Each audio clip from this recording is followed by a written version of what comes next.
आज हम लोग पढ़ेंगे संज्ञा के बारे में। आते हैं संज्ञा का परिभाषा क्या होता है। देखिए, किसी व्यक्ति, वस्तु, स्थान आदि के नाम का बोध होता है उसे संज्ञा कहते हैं। जैसे राम, मोहन, दिल्ली, घड़ी, घर इत्यादि। हम राम कहते हैं, राम कहते हैं तो राम क्या है?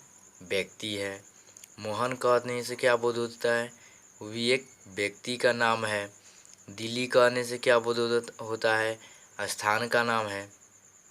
इस प्रकार से अनेक सारा इसका उदाहरण हो जाएगा। अब उसके बाद हम लोग देखेंगे संज्ञा का प्रकार। संज्ञा कितने प्रकार का होता है? संज्ञा 5 प्रकार का होता है। पहला इसका है जातिवाचक संज्ञा, 2 नंबर पे आता है व्यक्तिवाचक संज्ञा, 3 नंबर पे आता है समूहवाचक संज्ञा, 4 नंबर पे आता है भाववाचक संज्ञा, 5 नंबर पे आता है द्रव्यवाचक संज्ञा। हम इस प्रकार को ऊपर नीचे कहीं पे भी इधर उधर से लिख सकते हैं। आगे जातिवाचक भी लिख सकते हैं, चाहे समूहवाचक लिख देंगे, व्यक्तिवाचक, मगर ये जैसे लिखा गया है इसका लिखने का सही तरीका है। हम आते हैं उसके बाद जातिवाचक संज्ञा क्या होता है उसके बारे में जानेंगे। हम देखते हैं, अब हम देखेंगे कि जातिवाचक संज्ञा किसे कहते हैं। किसी व्यक्ति, वस्तु, स्थान आदि के जाति का बोध होता है उसे जातिवाचक संज्ञा कहते हैं।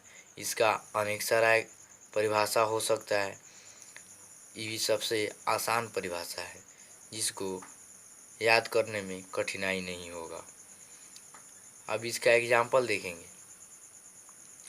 पर्वत, पर्वत कहने से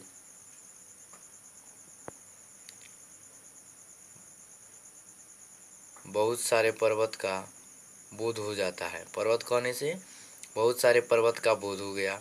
देश कहने से बहुत सारे देश का बोध हो गया। नदी कहने से बहुत सारे नदी का बोध हो गया। लड़का कह देंगे तो बहुत सारे लड़का का बोध हो जाएगा। अब एग्जाम्पल के तौर पर पर्वत कह दिए, पर्वत कह दिए थे, उसमें हिमालय पर्वत आ जाएगा, हिमालय पर्वत हो गया, अमरावली पर्वत हो गया। वैसे ही देश का नाम रखेंगे, भारत हो जाएगा, पाकिस्तान हो जाएगा, अफ़गानिस्तान हो जाएगा इत्यादि अनेक प्रकार के देश हो जाएंगे। नदी कहने से गंगा हो जाएगी, जमुना, सतलज, रावी, चनाब इत्यादि प्रकार के नदी हो जाएगा। लड़का कहने से राम, मोहन, सोहन इत्यादि हो जाएगा।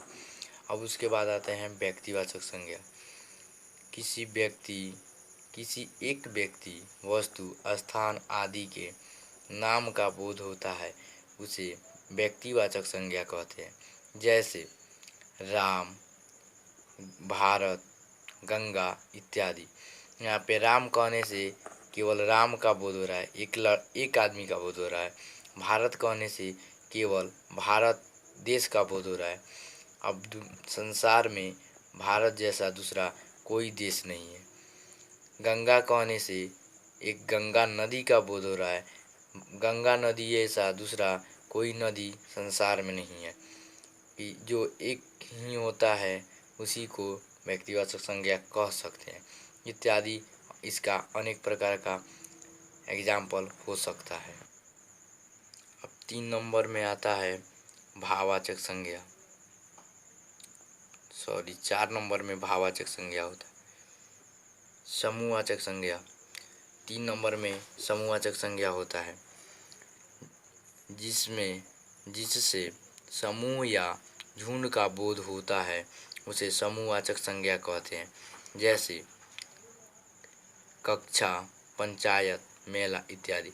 यहाँ पे कक्षा कहने से क्लास का बोध होता है। क्लास में बहुत सारे बच्चे पढ़ते हैं जिससे झुंड रहता है।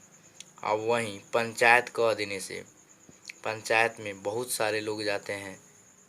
मेला कह देने से मेला में बहुत लोग होते हैं, वहाँ पे भीड़ होता है, झुंड होता है, उसी को समूहवाचक संज्ञा कहेंगे। इसका एग्जाम्पल और भी हो सकता है। उसके बाद 4 नंबर में आता है भाववाचक संज्ञा, जिसमें भाव या गुण का पता चलता है, उसे भाववाचक संज्ञा कहते हैं। इसका उदाहरण हो जाएगा प्यार। अब प्यार कह देने से भाव का ही ना बोध होगा, इसमें भाव के अलावा कुछ नहीं ना होगा। प्यार शब्द है, प्यार कहने से एक दूसरे के बीच में जो होने वाला जो होता है, अंदर का बात होता है, उसी को क्या कहते हैं? प्यार कहते हैं। मीठा, मीठा कहने से मिठाई, ये सब खट्टा, हवा इत्यादि महसूस करते हैं। हवा को क्या करते हैं? महसूस करते हैं इत्यादि। यह सब भाववाचक संज्ञा होते हैं। उसके बाद 5 नंबर में आता है द्रव्यवाचक संज्ञा, जिसे मापा या तौला जाए उसे द्रव्यवाचक संज्ञा कहते हैं। द्रव्यवाचक संज्ञा का एग्जाम्पल हो जाएगा 1 मीटर कपड़ा। अब कपड़ा को मापते हैं। 1 किलो चावल, चावल को जोखते हैं या तौलते हैं। 1 लीटर दूध, दूध को भी जो मापते हैं इत्यादि। अब इस प्रकार से इसका एक और एग्जाम्पल हो जाएगा।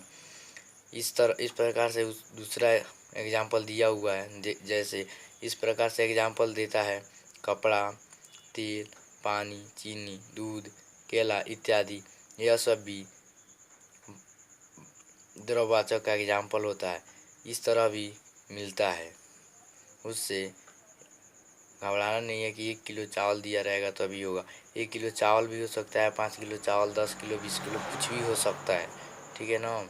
ऐसे फिर अगले वीडियो में शेयर और लाइक सब्सक्राइब करना ना भूलें।